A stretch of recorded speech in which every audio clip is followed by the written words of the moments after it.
இணைந்திருக்கும்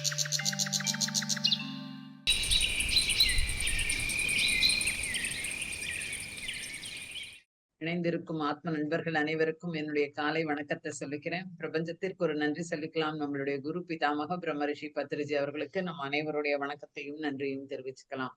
எல்லாருமே பிஎம்சி தமிழ் கண்டிப்பா பாருங்க. டெய்லி நான் கோயம்புத்தூர்ல இருந்து டாக்டர் நிவேதா மேடம் நம்ம கூட ஜாயிண்ட் ஆகி தொடர்ந்து நிறைய வாரங்களா நமக்கு நிறைய உடல் எவ்வளவு அந்த உடலுக்கு எவ்வளவு இம்பார்ட்டன்ஸ் கொடுக்கணும், மருந்து இல்லா மருத்துவம் நம்ம பத்ரிஜி சொல்றது நம்ம அப்படிதான், நோ மெடிசன் அப்படின்ட்டு. அந்த வகையில நமக்கு ஒவ்வொரு வாரமும் எவ்வளவு அற்புதமா நமக்கு ஒபிசிட்டி பத்தி சொன்னாங்க, சுகரை பத்தி சொன்னாங்க, ஹைப்பர் டென்ஷன் பத்தி சொன்னாங்க. நமக்கு ரொம்ப சந்தோஷமா இருக்கு அதெல்லாம் கேட்கும்பொழுது. ஏன்னா நம்ம சொல்லுவது எப்பயுமே தேகமே தேவாலயம். அந்த உடல் ஆரோக்கியமாக இருந்தால்தான் நமக்கு மற்ற விஷயங்கள் கண்டிப்பாக கிடைக்கும். நம்ம தொடர்ந்து தியானம் அப்படின்னு செய்யும் பொழுது நம்ம அத்தனை விஷயங்களும் நமக்கு கிடைக்கும். தியானத்தினால் தான் ஞானம் அப்படின்னு சொல்லும் பொழுது இந்த நம்மளுடைய குழுவுல அவங்க இணைந்திருப்பது ஒரு மிக்க சந்தோஷம். அவங்கள வெல்கம் நம்மளுடைய குழுவின் சார்பாக அவங்கள நான் வெல்கம் பண்ணிக்கிறேன். வாங்க madam. Thank you thank you so much. வணக்கம். Over to you. அனைவருக்கும் காலை வணக்கம். இந்த நேரத்துல இந்த அற்புதமான அதிகாலை வேளையில சந்திக்கிறது ரொம்ப ரொம்ப சந்தோஷம். எனக்கு இது ஒரு மிகப்பெரிய வாய்ப்பா நான் நினைக்கிறேங்க.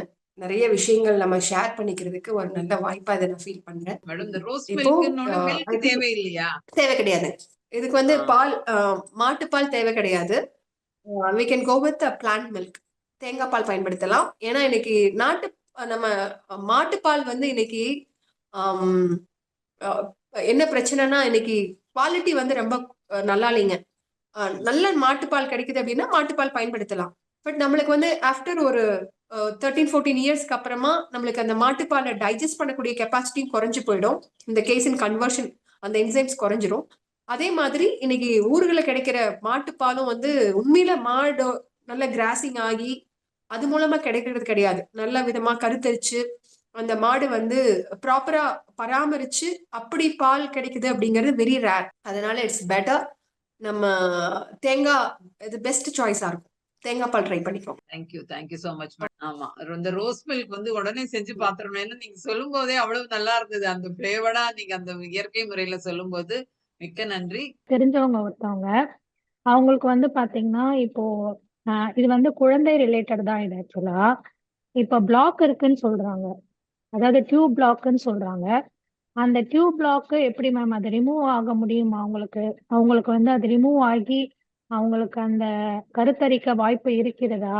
இல்ல அப்படி இல்லைன்னா அவங்க இதுக்கு ஒரு அட்வான்ஸ் மெடிசன் தான் போகணுமா? ஏன்னா அட்வான்ஸ் மெடிசன்ல நீங்க சொன்ன மாதிரி இப்போ இதெல்லாம் நீங்க சொல்றதெல்லாம் கேட்டா அந்த மெடிசன் பக்கமே போக கூடாதுன்ற மாதிரி ஒரு தாட் வந்துருது எல்லாருக்குமே. சோ இது எப்படி மேம் இது நேச்சுரலா கியூர் பண்றது எப்படி? இது ஆக்சுவலி அது என்னங்கறத நாடியில பார்த்துட்டு அவங்களுக்கு எதனால அந்த மாதிரி பிளாக் ஆகுதுங்கிறத பார்க்கணும். ஆக்சுவலி பாடி தன்னை போல அது பிளாக் பண்ணிக்காது.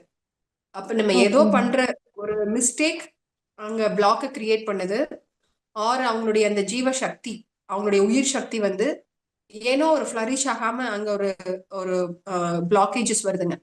எப்படி ஒரு மேகம் போயிடுச்சுன்னா ஒரு சூரியன் பிரைட்டா தெரியவாப்லையோ, அந்த மாதிரி அந்த உள்ள இருக்கிற அந்த டாக்ஸின்ஸ் வெளியில போயிடுச்சுனாலே ஆட்டோமேட்டிக்லி இந்த பிளாக் ரிமூவ் ஆயிடும். ஏன் பிளாக் வந்துச்சு அப்படிங்கிறத கண்டுபிடிக்காம அதை ரிமூவ் பண்ணோம்னா மறுபடியும் அடுத்த 10 நாள்ல மறுபடியும் வர்றதுக்கு வாய்ப்பு இருக்கும். ஸோ அதனால எதனால அப்படிங்கிறத கண்டுபிடிச்சிட்டு ட்ரூலி அவங்களுக்கு ரொம்ப சிரமமா இருந்தது அப்படின்னம்னா நானே சஜஸ்ட் பண்றேன் எது பெஸ்டா இருக்கும்னு சொல்லிட்டு. இன்கேஸ் இல்லை அப்படின்னா நிறைய பேர் இன்னைக்கு நேச்சுரலா, நான் இதை பத்தி நெக்ஸ்ட் ஏதாவது ஒரு செஷன்ல இந்த conception, how we can do natural conception, நேச்சுரலா கன்சீவ் ஆகி எப்படி நம்ம ஒரு ஆரோக்கியமான குழந்தைகளை இந்த உலகத்துக்கு கொடுக்க முடியும் அப்படிங்கறத அதை பத்தி நான் ஒரு செஷன் பேசுறேன்.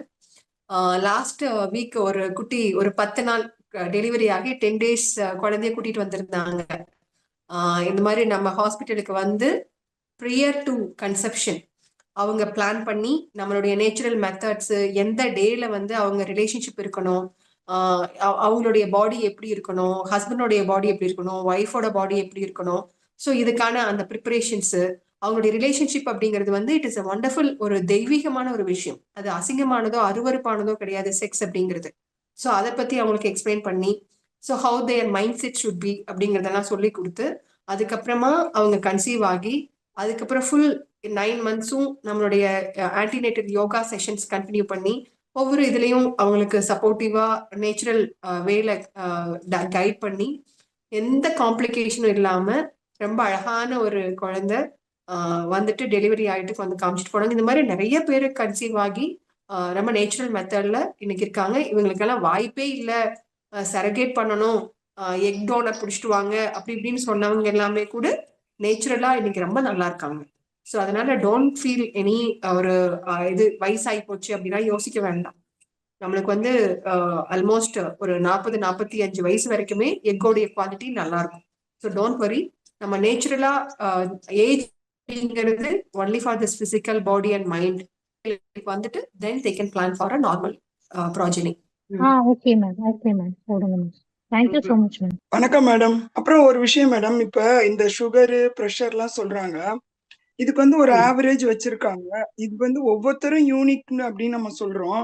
அப்படின்னா அந்த ஆவரேஜ்ன்றது எப்படி மேடம் எல்லாருக்குமே அது வந்து சரியா அது இதுதான் லெவலு, இதுக்கு மேல போனா உனக்கு சுகரு அப்படிங்கிறது எப்படி நம்ம வந்து அது சரியா இருக்குமா அப்படிங்கிறது தான் எனக்கு ஒரு சந்தேகம். வெரி ஹாப்பிங்க இந்த கொஸ்டின் கேட்டதுக்கு. Really I thank you very much. ஆக்சுவலா உங்களுக்கு எனக்கு தெரிஞ்சு 2000 நினைக்கிறேன், 2000 ஆர் அதுக்கு இன்னொரு 2-3 இயர்ஸ் முன்னாடி வரைக்கும் சுகரோட வேல்யூ பார்த்தீங்க அப்படின்னா it was up to 180 is normal. Fasting sugar 180 is very normal. அடுத்து கொஞ்சம் வருஷங்கள்ல பார்த்தீங்க அப்படின்னா 160, அதுக்கப்புறம் 140, இப்போ பார்த்தீங்கன்னா 110. இப்போ இந்த 110ல இருந்து 200 வரைக்கும் இருக்கக்கூடிய அத்தனை பேரும் சுகர் அப்படிங்கிறப்போ, அதர்வைஸ் இப்போ என்ன சொல்றாங்க, 110 வந்துருச்சுனாலே யூ ஆர் ப்ரீ டயபெட்டிக், உங்களுக்கு சுகர் வர்றதுக்கு வாய்ப்பு இருக்குது 110 அப்படின்னம்னா. ஸோ எல்லாரையுமே நம்ம சர்க்கரை வியாதி ஆக்கிட்டு இருக்கிறோம். ஸோ இது வந்து ஒவ்வொரு சர்க்கரை அப்படிங்கிறது அந்த பேசல் சுகர் லெவல். அதாவது உங்களுடைய அந்த நான் சொன்னேன் இல்லைங்களா, தண்ணியில ஒரு மீன் வந்து எவ்வளவு தூரம் அப்சர்வ் பண்ணிக்குதோ அந்த அப்சர்வ் பண்ணது போக மிச்சம் இருக்கக்கூடிய அந்த சுகரை பிளாஸ்மால இருக்கும், அந்த தண்ணியில இருக்கும்.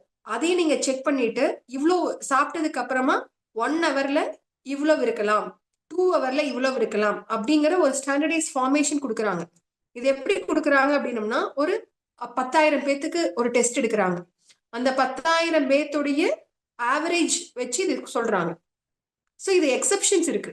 கீழே ஒவ்வொரு பேராமீட்டர்ஸ் கீழேயும் இது வந்து இந்த பிரசன்ட் சாம்பிளுடைய அளவு, இதே வந்து நீங்க கிளினிக்கல் சைன்ஸ் அண்ட் சிம்டம்ஸோட கோரிலேட் பண்ணிக்கோங்க அப்படிங்கிற ஒரு மெசேஜ் கொடுத்துருப்பாங்க. இன்னைக்கு மோஸ்ட் ஆஃப் த டாக்டர்ஸ் நம்ம அதை யாருமே அதை படிக்கிறது கிடையாது. ஒன்லி வித் ரிப்போர்ட் வச்சுட்டு we diagnose them as a diabetes. So என்ன பொறுத்த வரைக்கும் இப்போ வந்து ஒரு 150 வருஷம் இருக்கு, 50 வருஷம் இருக்கிற ஒருத்தருக்கு அவங்களுடைய ப்ரெஷர் வந்து இட்ஸ் 150 அப்படிங்கிறது it's a normal age plus 100.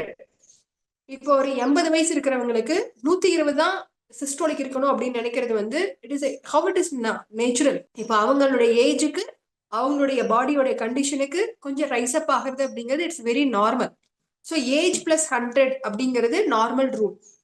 இப்போ எனக்கு வந்து 80 வயசு இருக்கு அப்படின்னா it can up to 180. But அவங்களுடைய இதை வந்து நம்ம 120 கொண்டு வரணும்னு நினைக்கிறது அப்படிங்கிறது எகெயின்ஸ்ட் 2. ஸோ அவங்களுடைய கண்டிஷன் என்னவோ அந்த கண்டிஷனுக்கு தகுந்த மாதிரி நம்மளுடைய பிளட்டோடைய அதாவது சேஞ்சஸ் வரும். அது வந்து இஃப் பாசிபிள் 120 இருக்குது அப்படின்னம்னா it's well and good. But it can reach up to 180. But அது வந்து பெர்மனண்டா இல்லை, இட் கேன் பி ரிவர்சபிள். அது வந்து நம்ம அவங்களுடைய ஏதோ ஒரு ப்ராப்ளத்துக்காக அந்த மாதிரி ஆகுது, அதை மறுபடியும் நம்ம அந்த லைஃப் ஸ்டைலை சேஞ்ச் பண்ணோம் அப்படின்னா இட் கேன் ரிவர்ஸ் பேக். அவங்களுடைய அந்த பேசல் லெவல்ல இருக்கும். அது ஈச் ஒன் இட் டிஃபர்ஸ். நம்ம எல்லாத்துக்கும் ஒரே மாதிரி அப்படிங்கிறத நம்ம ஜென்ரலைஸ் பண்றது அப்படிங்கிறது it's not right according to naturopathy principle. இன்னைக்கு வந்து ஸ்டாண்டர்டைஸ்ட் வேல்யூ அப்படின்னு சொல்லிட்டு இன்னைக்கு எல்லாத்துக்கும் நம்ம சொல்றோம், பிளட்னா இப்படி இருக்கணும், சுகர்னா இப்படி இருக்கணும், ப்ரெஷர்னா இப்படி இருக்கணும், இந்த மாதிரி நிறைய சொல்றோம். But as per naturopathy each and every individual is different. So அதுபடி நம்ம வந்து ஒவ்வொருத்தரும் அவங்களுடைய வேலை பண்றது என்ன மாதிரி அவங்க வேலை பண்றாங்க, எந்த ஏரியால வாழ்றாங்க. இப்ப குளிர் பிரதேசத்துல இருக்கிறவங்களுக்கு கொஞ்சம் எலிவேட்டடா இருக்கும், இதே இது வந்து ரொம்ப ஹாட் இருக்கிறவங்களுக்கு கொஞ்சம் மாறி இருக்கும்.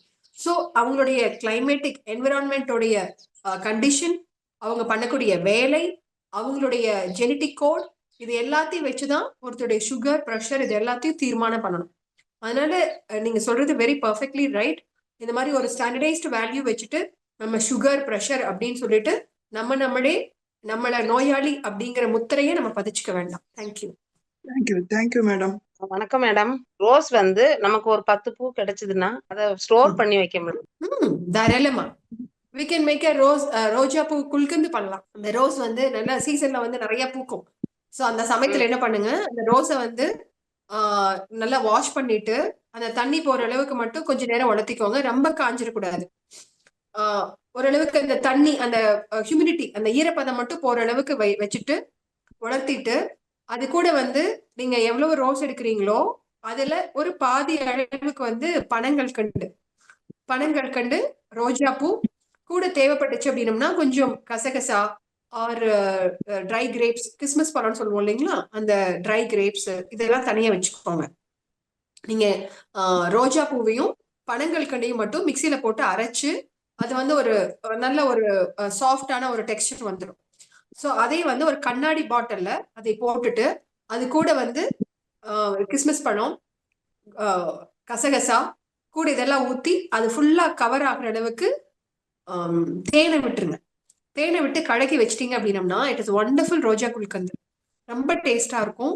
நீங்க வந்து இதை வந்து மேக்சிமம் ஒரு அந்த தேன் வந்து மேல முதுங்குற அளவுக்கு வச்சுக்கணும். ஸோ அப்படி வச்சிட்டீங்க அப்படின்னா ஃபங்கல் அட்டாக் ஆகாது.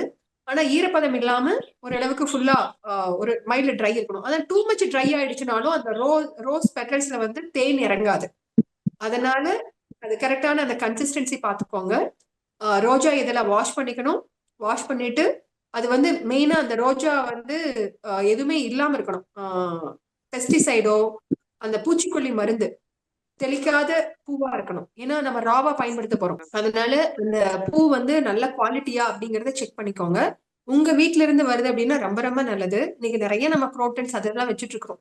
ஸோ அதுக்கு பதிலா இந்த மாதிரி பன்னீர் ரோஸ், நம்ம நாட்டு வெரைட்டின்னு சொல்லுவோம் இல்லைங்களா, செம்பருத்தி பூ, ஸோ இதுல நிறைய டிஷ்ஷஸ் பண்ணலாம். ஸோ இஃப் பாசிபிள் அதெல்லாம் நம்ம வீட்டுல வளர்த்தணும் அப்படின்னம்னா அதெல்லாம் லட்சுமிகரமான செடிகள் சொல்லுவோம். ஸோ அந்த மாதிரி வரக்கூடிய இந்த பூக்களை நீங்க ப்ராப்பரா ஸ்டோர் பண்றதுக்கும் தெரிஞ்சு வச்சுக்கலாம். ஸோ இந்த உங்க வீட்டு பூவா இருக்கிறது வெரி இம்பார்ட்டன்ட். ஏன்னா வெளியில இருக்கிற பூ அப்படின்னம்னா மேக் ஷோர் அதுல பூச்சிக்கொல்லி இல்லாம இருக்குதான்னு பாத்துக்கோங்க. ஸோ அதை பூச்சிக்கொல்லி யாரு களைக்கொல்லி தெளிச்சிருந்தாங்க அப்படின்னம்னா அது ஹைலி பாய்சனஸ். ஸோ அதை மட்டும் என்ஷோர் பண்ணிட்டு அதை வாங்கிட்டு வந்து நிழல்ல உலர்த்தி அதுக்கப்புறமா மிக்சியில போட்டு ஒரு பிளண்ட் பண்ணிட்டு கூட அடிஷனலி ஒரு பாட்டில்ல இது கொஞ்சம் போட்டு கூட கொஞ்சம் கசகசா அது கூட கொஞ்சோண்டு ட்ரை ஃப்ரூட்ஸ் ஏதாவது நீங்க போடலாம். வேணும்னா ஒரு 1-2 முந்திரி பருப்பை கட் பண்ணி போடலாம், பாதாம் பருப்பு கட் பண்ணி போடலாம். ஸோ இதெல்லாம் வந்து நீங்க போட்டு அது முதங்குற அளவுக்கு, அது ஃபில் ஆகுற அளவுக்கு நல்லா ஒரு ஃபோக்கை வச்சு குத்தி விட்டு தேன் ஊத்துக்கோங்க. தேன் வந்து நிறைஞ்சிருக்கணும். அப்பப்போ தினசரி ஒரு 1/2 ஸ்பூன் 1 ஸ்பூன் எடுத்து சாப்பிட்றதுக்கு அவ்வளோ டேஸ்டா இருக்கும். நீங்க தாம்பூலம் போடுவீங்க அப்படின்னா அந்த தாம்பூலத்துல இதை வச்சு நீங்க சாப்பிடுறது ரொம்ப நல்லா இருக்கும். மேடம், இத ஃப்ரிட்ஜ்ல வச்சு ஸ்டோர் பண்ணுமா இல்ல வெளியவே இருக்கலாமா? வெளியிலயே வைக்கலாம். நான் ஃப்ரிட்ஜ் ரொம்ப சஜஸ்ட் பண்றது இல்ல. பட் எங்க ஊருக்கு ஏசி போட்ட மாதிரி இருக்கும். அதனால எங்களுக்கு தேவையில்லை. மேபி உங்களுடைய கண்டிஷன் வந்து சென்னை ஆர் அந்த மாதிரி ஹாட் கிளைமேட் இருக்கிற இடத்துல பாருங்க, அது தேன் வந்து மூழ்கி இருக்கிற அளவுக்கு இருந்துச்சுன்னா தேவை கிடையாது. நீங்க ஒருவேளை அது ட்ரையா இருக்கிற மாதிரி இருக்குது அப்படின்னம்னா ரெஃப்ரிஜரேட் பண்ணிக்கோங்க. அதனால இது ரெஃப்ரிஜரேட் பண்றதுனால தப்புன்னு கிடையாது. பட் மேக் ஷூர் கண்ணாடி பாட்டில் தான் போடணும், பிளாஸ்டிக் பாட்டில போட வேண்டாம். Okay ma'am, thank you. வணக்கம் மேடம். வணக்கம்மா. மேடம், இப்ப நான் டீடாக்ஸ் பண்ணணும்னு நினைக்கிறேன், என்னோட குடலை சுத்தம் பண்ணணும்னு நினைக்கிறேன். எப்படிங்க மேடம் பண்றது? எத்தனை நாளுக்கு ஒருக்கா இது பண்ணணும் அப்படிங்கிறது, விரதம் இருக்கிறது அப்ப அதை டீடாக்ஸ் பண்றதா அப்படின்னு ஒரு கேள்வி இருக்குங்க மேடம். ஓகே, ஃபர்ஸ்ட் டீடாக்ஸ் அப்படிங்கிறது 4 வகையில நான் சொன்னேன். எலிமினேட்டிவ் ஆர்கன்ஸ், பவல் நம்மளுடைய வயிறை சுத்தப்படுத்துறது, அதாவது ஹோல் பாடி சுத்தப்படுத்துறதுக்கு லகு சங்க பிரக்ஷாலன் அப்படின்னு சொல்லிட்டு ஒரு டெக்னிக் இருக்குதுங்க. தண்ணி குடிச்சிட்டு சில ஆசனங்கள் பண்ணா லூஸ் மோஷன் ஆகும். அதை நம்ம ஹாஸ்பிட்டல்ல பண்றோம். ஃபர்ஸ்ட் ஒரு 2 to 3 டைம்ஸ் ஒரு சூப்பர்விஷன்ல ஒரு ஹாஸ்பிட்டல்ல பண்ணி கத்துக்கிட்டு அதுக்கப்புறமா நீங்க வீட்டுல பண்ணிக்கலாம். இது வந்து சிம்பிள் ப்ரொசீஜர் தான். ஆனா ஃபர்ஸ்ட் டைம் மட்டும் நீங்க ஒரு மேபி ஒரு 2 to 3 டைம்ஸ். ஏன்னா சம்டைம்ஸ் தண்ணி குடிச்சு அந்த உப்பு தண்ணி தான் குடிப்போம். அதுல வந்து சம்டைம்ஸ் ப்ரெஷர் மேல போடலாம், அல்லது உள்ள போன தண்ணி வெளியில வரல அப்படின்னம்னா பிரச்சனை. அது பண்ணக்கூடிய அந்த ஆசனங்கள் கரெக்டா இருக்கணும், வாட்டர் டெம்பரேச்சர் கரெக்டா இருக்கணும். அதனால அந்த ரீசனுக்காக நீங்க என்ன பண்ணுங்க, ஒரு 3 to 4 டைம்ஸ் வந்து ஒரு இன்ஸ்டிடியூஷன் நம்ம ஹாஸ்பிட்டல்ல வந்து பண்ணிட்டு அதுக்கப்புறமா நீங்க பண்ணிக்கலாம், வீட்லயே பண்ணலாம். ரெண்டாவது வந்து வாமிட்டிங் தெரப்பி, தண்ணி குடிச்சிட்டு கை உள்ள விட்டு நம்ம வாமிட் பண்றது. ஸோ அது பண்றது மூலமாவும் உங்களுடைய அதாவது லங்ல இருக்கக்கூடிய கஃபம், வயிற்றுல இருக்கக்கூடிய தேவையில்லாத ஆசிட் இது எல்லாமே வந்து வெளியில தள்ள முடியும். மூணாவது விஷயம் வந்து நல்லா ஸ்வெட் ஆச்சு அப்படின்னம்னா ஸ்கின் வந்து எலிமினேட் ஆகிக்கும். நல்லா ஸ்வெட் ஆகிற மாதிரி சூரிய நமஸ்காரம் அல்லது நல்ல good walking or jogging or நீங்க நல்லா கார்டனிங் ஒர்க் பண்றீங்க, எனிவே நீங்க வேர்க்க வைக்கணும். நம்ம இங்க என்ன பண்றோம் அப்படின்னம்னா நல்ல கைடடா ஒரு சூரிய நமஸ்கார், நல்ல ஒரு ஃபாஸ்ட் டைனமிக் ப்ராக்டிசஸ் கொடுக்குறோம். டைனமிக் யோகான்னு ஒன்று இருக்கு. ஸோ அந்த ப்ராக்டிசஸ் எல்லாம் பண்றப்ப நல்லா வேர்க்கும். ஸோ அதன் மூலமா ஸ்கின் மூலமா எலிமினேட் பண்ணலாம். அடுத்து பிரீதிங்கை இது பண்றதுக்கு, மூக்கு வழியா இது பண்றதுக்கு இங்க நிறைய செடி கொடிகள் இருந்துச்சு அப்படின்னம்னா, பக்கத்துல இருந்தீங்க அப்படின்னம்னா அந்த செடி கொடிகள் உங்களுடைய கார்பன் டை ஆக்சைடு அப்சர்வ் பண்ணிக்கும். நீங்க எலிமினேட் பண்றதுக்கு கபாலபதி, நாடி சோதனை பிரணயாமா, ஸோ அந்த மாதிரி நிறைய பிரணயாமாஸ் இருக்கு. So that will be helpful. சரிங்களா? Okay ma'am. இந்த மாதிரி ஒவ்வொருத்தருக்கும் என்ன இஷ்யூ அப்படிங்கறத மட்டும் நம்ம ஃபர்ஸ்ட் ஐடென்டிஃபை பண்ணணும். ஐடென்டிஃபை பண்ணிட்டு பண்ணீங்கன்னா ரொம்ப எஃபெக்டிவா இருக்கும். சிம்பிளா இருக்கும். ரெமெடிஸ் பாத்தீங்கன்னா வெரி சிம்பிளா இருக்கும். நேச்சுரலா ரொம்ப அழகா இதுக்கெல்லாம் தீர்வு இருக்கு. ரொம்ப சந்தோஷம். எல்லா ஆத்ம நண்பர்கள், பிஎம்சி அன்பர்கள் அனைவருக்கும் ரொம்ப நன்றி. பத்ரி மகரிஷி அவங்களுக்கும், மாஸ்டர்ஸ் அவங்களுக்கும் என்னுடைய மனமார்ந்த நன்றிகள். அடுத்த வாரம் சந்திக்கலாம்.